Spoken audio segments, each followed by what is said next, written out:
Hi, it's me again with Corel tips and tricks. Normally when I draw something like this, I have elongated circles, but I can't get this amount of an arch to it. So we're going to start in the center of the page. I'm going to draw an ellipse and hit P. Let me go ahead and zoom in here. I'm going to make it a little bit bigger. I'm going to hold down the shift key, make it bigger. Then I'm going to control D. While holding down the shift key, I'm going to make it smaller. Now I'm going to go ahead and take both these lines. Well, I don't have to right now. I am going to make them thicker in a second. But then I'm going to take my 3-point curve line. Let me zoom in here. I'm going to take my 3-point curve line and I'm going to go from right there to right there. Then if I hold down the control button, I get more of an arch. Now, normally your object origin is set to the center, but if you go over and set it to the left, and then when you control D and mirror it, it'll look like that. Now I'm going to select all these and I'm going to make them something other than a hairline. And I'm going to show you why in just a second. You know what? So I didn't grab that. And I think I made it. Let's make sure they're all 3 points. Yep. Now I can select all these and go up to object. And I can do this later, convert the outline to an object. Now I'm going to take this and weld these two together. And then I'm going to, instead of duplicating them around, I'll check it. So I'm going to control D, alternate C, and rotate it 2 degrees, just see what it looks like, and it looks good.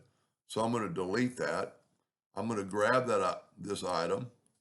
I'm going to alternate C to have it rotate from the center. I'm going to go up to Windows, Dockers, and Transform or Transformation. I'm going to go 2 degrees. I need 180 of them, but I've already got one, so 179. And you have that right there. Now you can select all these and you can left click, right click, and basically you have outlines. Then once again, I did not select that outer line.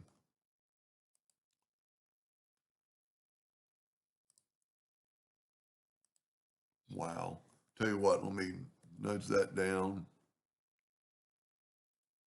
There's that one. So I'm going to left click. Well, maybe I didn't convert it to an object. And then I can left click, right click. There we go. And then just nudge this one right back. That's what's cool about the nudge tool. Now, if you look, we have a bunch of broken lines and everything. But if we take this right here and select it all, make sure you get it all, and let's weld it. And what that does, and it's going to take just a second because Corel's having to break all those things apart. And what it did, it made an outline like that. So now I can take my Smart Fill tool. I just added my pen tool the other day for a video. I don't like it there, so I'm going to take it away. I'm going to take my Smart Fill tool. I'm going to go ahead and use that red, the brighter, well, Corel, I'm using somebody else's file they sent me the other day. So I need to go back to RGB, get that red, and I'm going to select that part right there, and that's going to fill it all in. And the reason for that, instead of just leaving it lined, is they're going to be thicker, and when I move this out of the way, there'll be no outline. So now we can do the same thing I did earlier using the interactive fill tool.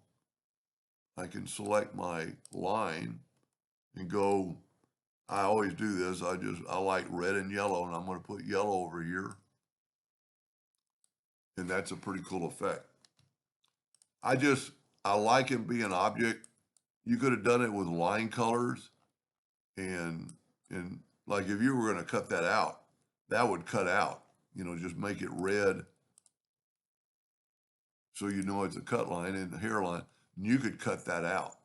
And this would fall out and this would fall out. But everything here would stay together. That'd be a pretty cool looking ring. Anyway, I hope that gave you an idea or two, and thank you for watching.